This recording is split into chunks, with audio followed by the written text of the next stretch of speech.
My name is Abby Coleman. I'm 28 years old, and tonight my father kicked me out of our family dinner with nothing but the clothes on my back. He thinks he just took everything from me, but he has no idea that by tomorrow morning, I'll be the one deciding if he still has a job.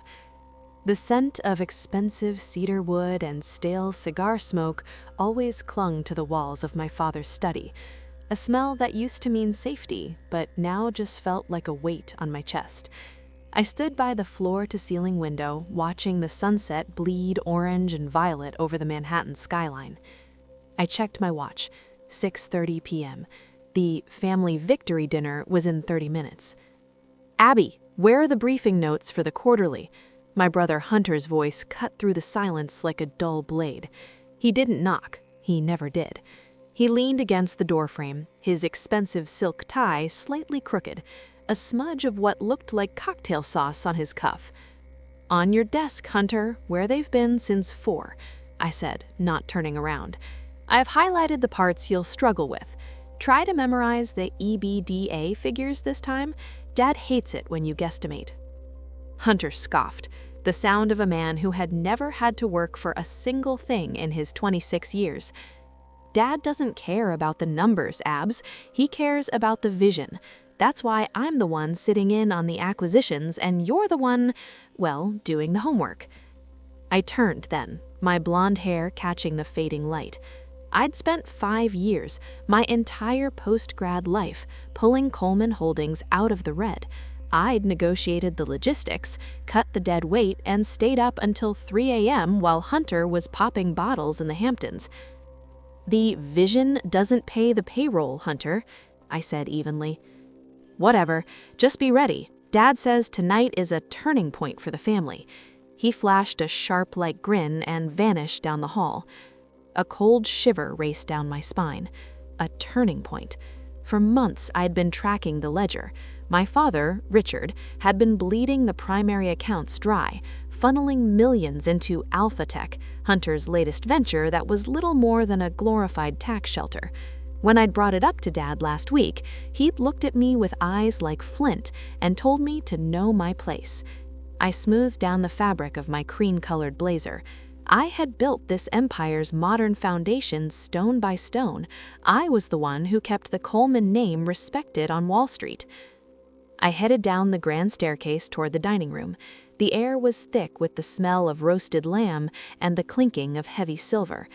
I didn't know then that by the time dessert was served, I would be a stranger in my own home. The dining room was a cathedral of glass and mahogany. Tonight, the long table wasn't just set for family. 3 of our most influential board members, men who looked like they were carved out of granite, sat among us, sipping vintage Bordeaux. My father, Richard Coleman, sat at the head, his presence filling the room like a storm cloud. "Abby, you're late," Richard said without looking up from his plate. He sliced into his medium-rare lamb with surgical precision. "The logistics report for the New Jersey project needed a final look, Dad," I said, sliding into my seat opposite Hunter. "Always the clerk," Hunter whispered, loud enough for the board members to hear. A few of them chuckled. I felt a heat crawl up my neck, but I kept my posture perfect. I had survived 5 years of this. I could survive one more dinner. The meal was a blur of clinking silverware and talk of market shares. I barely tasted the food. I kept waiting for Dad to mention the New Jersey deal, the one I had spent 18 months closing. Instead, he stood up, tapping his crystal glass with a silver spoon. The ringing sound silenced the room. "Friends, colleagues," Richard began, his voice booming with the practiced charisma that had built an empire. "The Coleman name has always stood for legacy, but a legacy is only as strong as its leadership. It's time for a new generation to take the helm of the Coleman Legacy Group." My heart hammered against my ribs. This is it, I thought. He's finally going to acknowledge the work. "It gives me great pride," Richard continued, his eyes landing on my brother, "to announce that as of Monday, Hunter Coleman will be stepping in as the new CEO of all our holdings." The room erupted in polite applause. I felt like the floor had suddenly turned to liquid. Hunter beamed, puffing out his chest. "Wait," I said. The word was small, but it cut through the noise. I stood up, my hands trembling slightly as I pressed them against the white linen tablecloth. "Dad, we discussed this. Hunter hasn't even looked at the quarterly audits. I've been running the operations for—" "You've been a placeholder, Abby," Richard snapped, his voice dropping an octave into a dangerous growl. The board members looked away, suddenly fascinated by their wine. "You've done fine for a girl, but this company needs a man's vision. Hunter has the instinct. You just have the spreadsheets." "The instinct that lost $8 million in Alphatech?" I countered, my voice rising. "I've spent 5 years saving this family from your bad investments, Dad. You can't just hand it to him." Richard's face turned a deep, bruised purple. He slammed his hand on the table, making the crystal jump. "You can do whatever I want with my company. You think you're indispensable? You're a Coleman by my grace alone." He leaned forward, his eyes cold and devoid of any fatherly warmth. "Since you want to talk about saving things, let's save the company some overhead. You're done, Abby. Not just as an executive, I'm cutting you off. Effective immediately, your salary is frozen. The company car is to be returned tonight. The penthouse, the lease is in the company name. You have 24 hours to vacate." The silence that followed was deafening. I looked at Hunter. He was smirking, swirling his wine. I looked at the board members. They were silent statues. "You kicking me out? After everything I've done?" "I'm pruning the dead wood," Richard said, sitting back down and picking up his fork. "Now leave. You're no longer a part of this table or this family. You have nothing but what you're wearing. Get out." I didn't cry. I wouldn't give him the satisfaction. I turned and walked out of the room, the sound of my heels clicking against the cold marble floor, sounding like a ticking clock. I had nothing, no job, no home, and in an hour, no car. But as I reached the heavy front doors, my phone vibrated in my pocket. The rain started as I hit the sidewalk, a cold New York drizzle that soaked through my blazer in seconds. I didn't have my keys. The valet had already been instructed not to give me my car. I stood on the corner of Fifth Avenue, a blonde woman in a $1,000 suit with exactly $42 in her pocket and nowhere to go. I walked until my heels blistered, finally ducking into a 24-hour diner that smelled of burnt coffee and floor cleaner. The fluorescent lights hummed overhead, casting a sickly yellow glow over the cracked vinyl booths. I sat in the back corner, staring at a cup of black coffee I couldn't afford to lose. My mind was a loop of my father's face, that purple, distorted mask of ego, pruning the dead wood. 5 years of my life, gone. Every late night, every saved deal, every sacrifice I'd made to keep the Coleman name afloat meant nothing to him because I wasn't the son and heir. My phone buzzed on the Formica table. I expected it to be a text from the bank or a notification that my corporate accounts were closed. Instead, it was Marcus Thorne. Marcus had been the head accountant for the family since I was in diapers. He was a quiet man, gray-haired and meticulous, the kind of person people ignored because he was just the numbers guy. "Abby?" His voice crackled over the line. He sounded like he was whispering from a closet. "I heard what happened. I'm so sorry." "It's over, Marcus," my voice cracking. "He took everything. I'm sitting in a diner with $40 to my name." "Abby, listen to me very carefully," Marcus said, his tone suddenly sharp. "Did you sign the exit severance papers, the ones they sent to your tablet after the dinner?" "No, I haven't looked at them yet. Why?" "Good. Don't touch them. Don't sign a single thing," Marcus hissed. "I've been waiting for this day, Abby. I didn't think Richard would actually be stupid enough to trigger the clause, but his ego always was his blind spot." "What clause, Marcus? What are you talking about?" I heard the sound of papers shuffling on his end. "Your mother, Eleanor, she wasn't just the wife of the founder, Abby. She was the founder. She brought the capital, the land, and the original vision to the marriage." Before she passed, she set up a failsafe within the Coleman Legacy Group. I sat up straighter, the cold coffee forgotten. A failsafe? Richard doesn't own the company, Abby, Marcus said, and I could hear the faint sound of a smile in his voice. He's been a manager, a temporary caretaker for 20 years. The moment he announced Hunter as CEO and fired you tonight, he breached the trust. According to your mother's will, the ownership of the parent company doesn't go to him, it reverts in its entirety to you. My heart skipped a beat. The air in the diner suddenly felt charged, like the moments before a lightning strike. Wait, I said, my brain racing through the legalities. You're saying I own it? All of it? Everything, Marcus confirmed. The offices, the holdings, the New York penthouse he just kicked you out of, even the car he wouldn't let the valet give you. It's all yours, Abby. He just doesn't know it yet. I looked at my reflection in the dark window of the diner. The rain was still falling, but the woman looking back at me didn't look defeated anymore. She looked like a predator. What do I need to do? I asked. I'm sending a car to that diner right now. I've already contacted the legal team in Delaware. We have 48 hours to finalize the filing before they try to sell off the assets. Are you ready to take back what's yours? I stood up, leaving my last $5 bill on the table for the waitress. Marcus, tell the driver to hurry. I have a boardroom to clean out.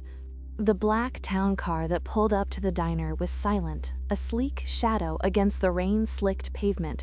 The driver didn't say a word. He just opened the door, and I stepped from the smell of old grease into the scent of Italian leather and filtered air.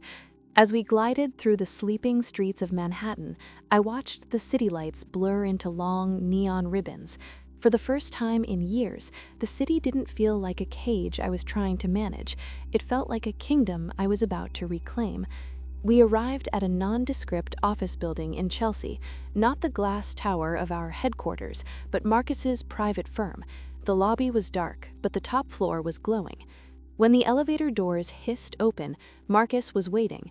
He looked older than he had at the office last week, his shirt sleeves rolled up, a streak of highlighter ink on his thumb.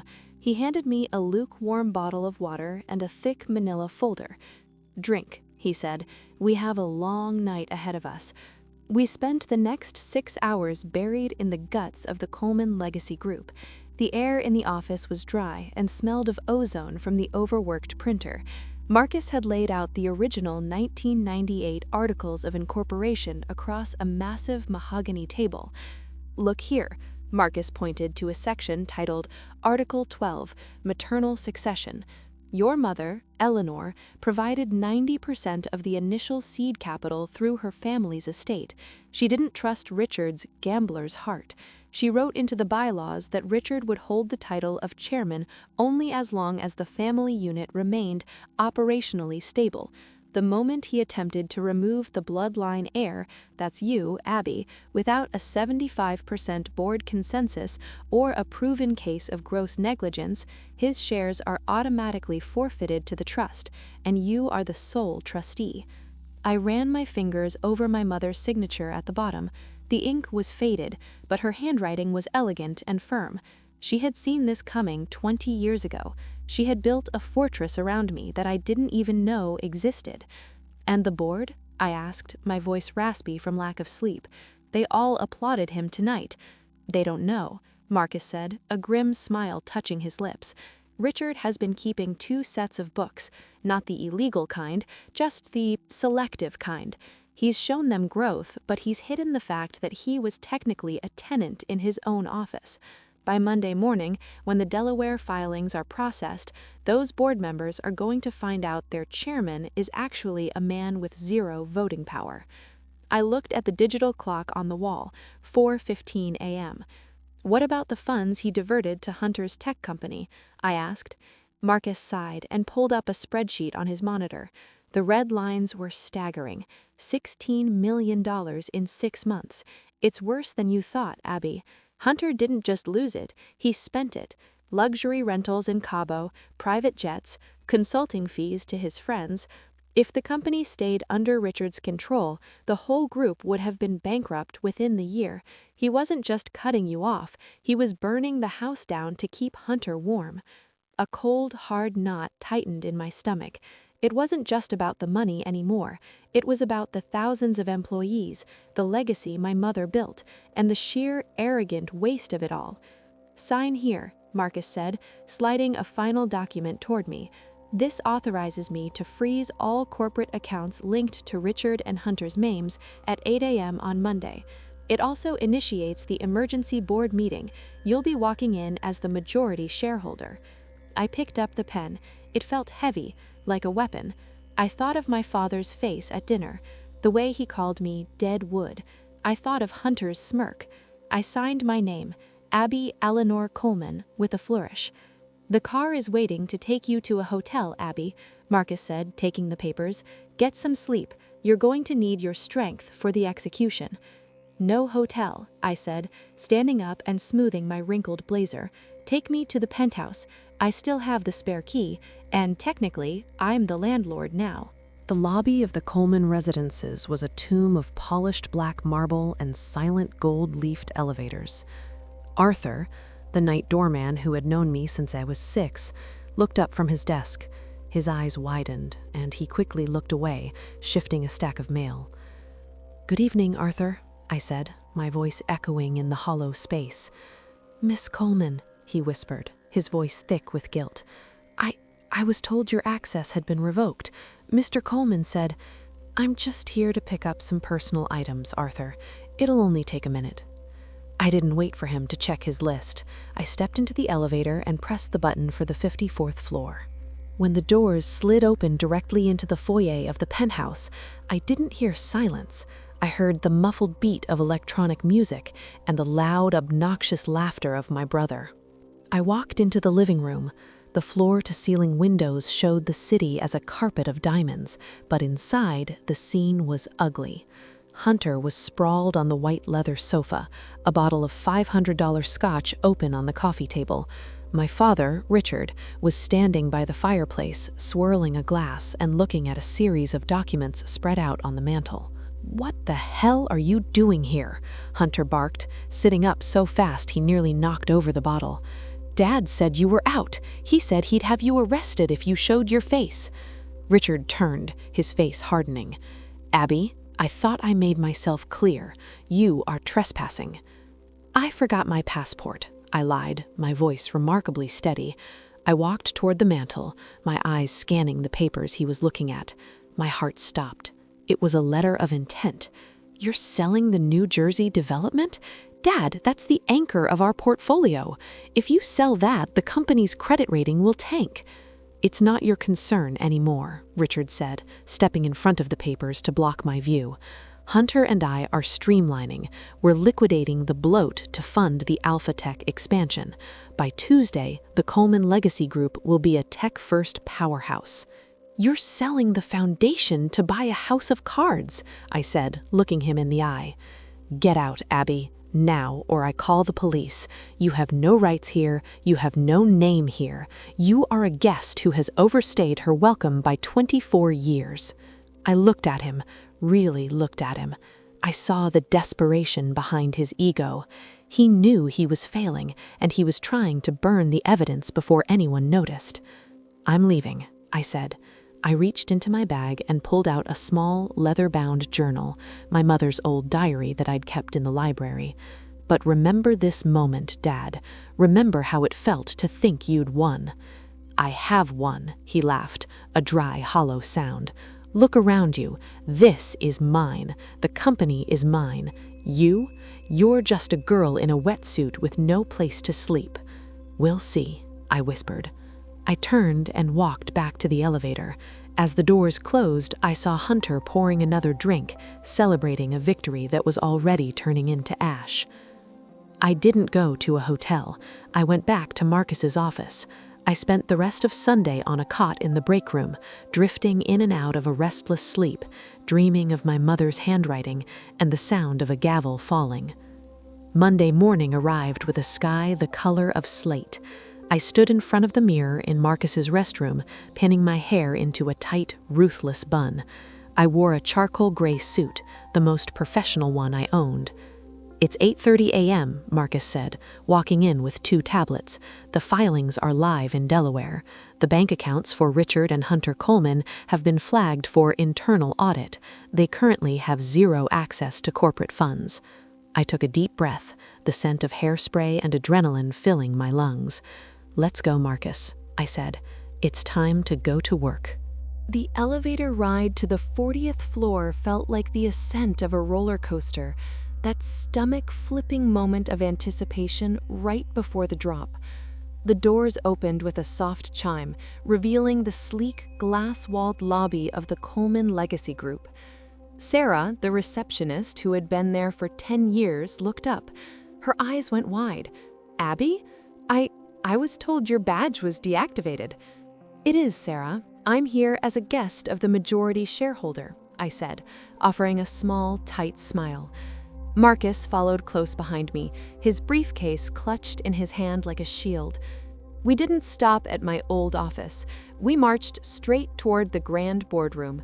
I could see them through the frosted glass, the silhouettes of the board members, my father at the head, and Hunter leaning back in his chair, probably daydreaming about his first CEO bonus. I didn't knock. I pushed the heavy oak doors open. The silence that followed was absolute. 6 pairs of eyes turned toward me. My father's face went from a look of irritation to one of pure, unadulterated rage. "Abby? What the hell is this?" Richard stood up, his chair screeching against the hardwood. "I thought I made it clear on Saturday. You are persona non grata. Security!" He reached for the intercom, but Marcus stepped forward, his voice calm and resonant. "Don't bother, Richard. I've already instructed security to hold all calls. And I wouldn't suggest calling the police unless you want to be arrested for trespassing on private property." Hunter let out a sharp, mocking laugh. "Private property? This is our company, Marcus. Have you finally lost your mind? Or did Abby promise you a cut of whatever she's trying to pull?" "Gentlemen," I said, walking to the foot of the table. I placed my hands flat on the cool, polished surface. "You're in the middle of discussing the sale of the New Jersey assets, aren't you?" One of the board members, a man named Miller, who had always been a yes man to my father, cleared his throat. "We are, Abby. It's a necessary move for the Alpha Tech acquisition. Your father has full authority." "Actually, he doesn't," I interrupted. I signaled to Marcus, who began handing out thick, blue-bound folders to every person at the table. I watched my father's hands shake as he took his. "What you are looking at is a certified filing from the Delaware Chancery Court, processed at 8:01 a.m. this morning. It outlines the Article 12 succession clause established by Eleanor Coleman in 1998. Richard's face went from purple to a sickly, chalky white. He flipped through the pages, his eyes darting frantically. "This is old. This is irrelevant. I'm the chairman." "You were the chairman," I said, my voice dropping to a whisper that felt like louder than a shout. "You were the custodial manager of a trust that dissolved the second you attempted to remove me and restructure the board without a supermajority. You breached the succession integrity clause, Dad. The moment you fired me at dinner, you fired yourself." "This is a lie," Hunter yelled, jumping to his feet. "You're making this up because you're jealous. Dad, tell them." But Richard couldn't say a word. He was staring at the last page, the one with my mother's signature and the new corporate seal that listed me as the 100% owner of the parent shares. The room felt cold. The board members were reading the documents with the intensity of men watching a ship sink. Miller looked up at me, his expression shifting from dismissal to a terrifying kind of respect.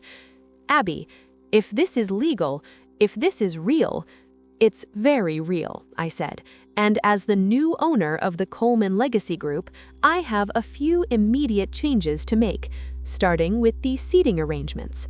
I looked at my father. "Move, Richard. You're in my chair." Richard didn't move. He sat frozen, his fingers digging into the leather armrests of the CEO chair until his knuckles turned white. He looked like a king who had just been told his palace was made of cardboard. "You're bluffing," he whispered, though the tremor in his voice betrayed him. "You and Marcus, this is a pathetic attempt at a coup. I built this. My name is on the building." "Actually, Dad, Mom's maiden name was the one on the original deed for the land this building sits on," I said, leaning over the table. I could see the broken capillaries in his cheeks, the scent of his expensive, panicked sweat mingling with the room's air-conditioned chill. "You just shortened it to Coleman because your ego couldn't handle being the second name on the letterhead." Hunter lunged across the table, reaching for the blue folder in Miller's hands. "Give me that. This is garbage legal jargon. My father is the head of this family. You can't just—" "Hunter, sit down," Miller snapped. The transition in the board member's voice was instantaneous. He was a shark, and he could smell the blood in the water. He looked at me, then back at Richard. "Richard, if these documents are verified and Marcus's seal is on them, you don't have the standing to be in this room, let alone lead it." Suddenly, the heavy double doors opened again. Two men in dark suits, actual NYPD officers accompanied by our head of corporate security, stepped inside. "Finally," Hunter shouted, pointing at me. "Arrest her. She's trespassing and harassing the board." The lead officer didn't even look at Hunter. He walked straight to Marcus, who handed him a single sheet of paper. The officer scanned it and then turned toward my father. "Mr. Richard Coleman, we have an emergency court order to escort you from the premises," the officer said, "and we have a notification from the district attorney's office regarding an inquiry into diverted corporate funds." The silence that followed was so thick you could have cut it with a knife. Richard looked at the officers, then at the board members who were now pointedly avoiding his gaze. He looked at me, and for the first time in my life, I didn't see a giant. I saw a small, tired man who had traded his daughter's love for a throne he never truly owned. "Abby," he started, his voice cracking, you wouldn't do this to your own father." "I'm not doing this to you, Dad," I said, and to my surprise, my voice didn't shake. "You did this the moment you told me I was dead wood. You did this when you stole from the company to fund Hunter's fantasies.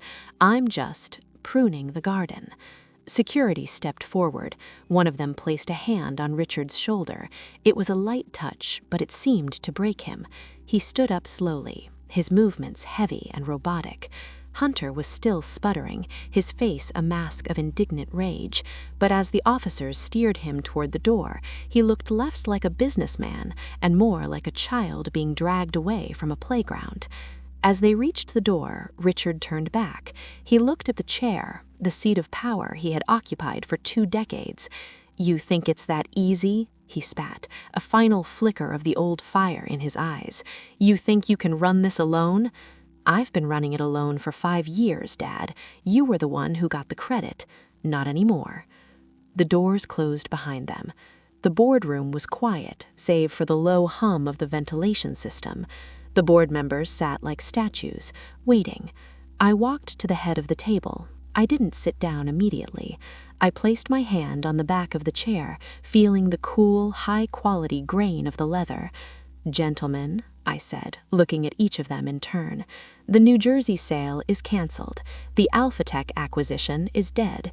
We are going to spend the next 72 hours auditing every single cent that has left this building in the last year." Miller cleared his throat, leaning forward with a sycophantic smile. "Of course, Abby, whatever you need. We always knew you had the sharpest mind in the room." I looked at him, and I didn't smile back. "Save it, Miller. You're on probation. All of you are. Now, if you'll excuse me, I have a company to save." I sat down. The chair was too big, and the desk was cluttered with my father's things, his gold pen, his crystal paperweight. I swept them all into the trash can with one motion. I was the owner. I was the CEO. But as I looked at the mountain of work ahead of me, I realized the revenge was the easy part. The legacy, that was the part that would take a lifetime. The boardroom felt cavernous once the board members filed out, their footsteps echoing like fading heartbeats. I stayed in the chair for a long time, watching the dust motes dance in the shafts of light cutting through the Manhattan haze. The silence wasn't empty, it was heavy with the ghosts of the last 20 years. Marcus remained by the door, his hands clasped in front of him.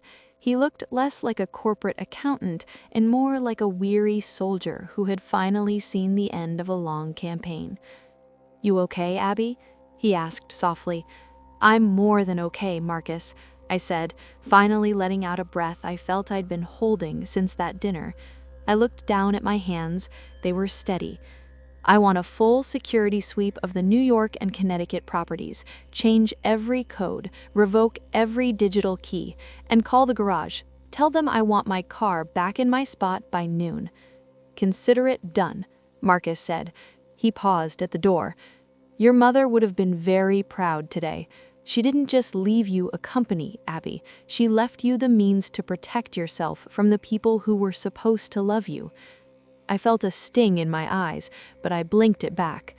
She knew, Marcus. She always knew. By afternoon, the Coleman coup was the only thing anyone in the industry was talking about. My phone didn't stop buzzing, emails from partners, panicked calls from investors, and a flurry of texts from Hunter that started with, "You'll pay for this," and ended with, "Please, Abby, I'm broke." I blocked his number without reading the rest. I spent the final hours of the day in my new office, the one that used to be my father's. The smell of cedar and cigars was already fading, replaced by the scent of fresh white lilies I'd ordered for the desk. I had a team of forensic accountants in the next room, and every hour they brought me a new folder of Richard's failures. It would take months to fix the damage, but for the first time, I wasn't fixing it for a man who hated me. I was fixing it for myself. As the sun began to set, painting the office in deep shades of gold and amber, I picked up a framed photo from the corner of the desk. It was an old picture of my mother, Eleanor, standing on the site of our first skyscraper. She was wearing a hard hat, her blonde hair windblown, a fierce, brilliant smile on her face. I set the photo in the center of the desk. "We're back," I whispered to the glass.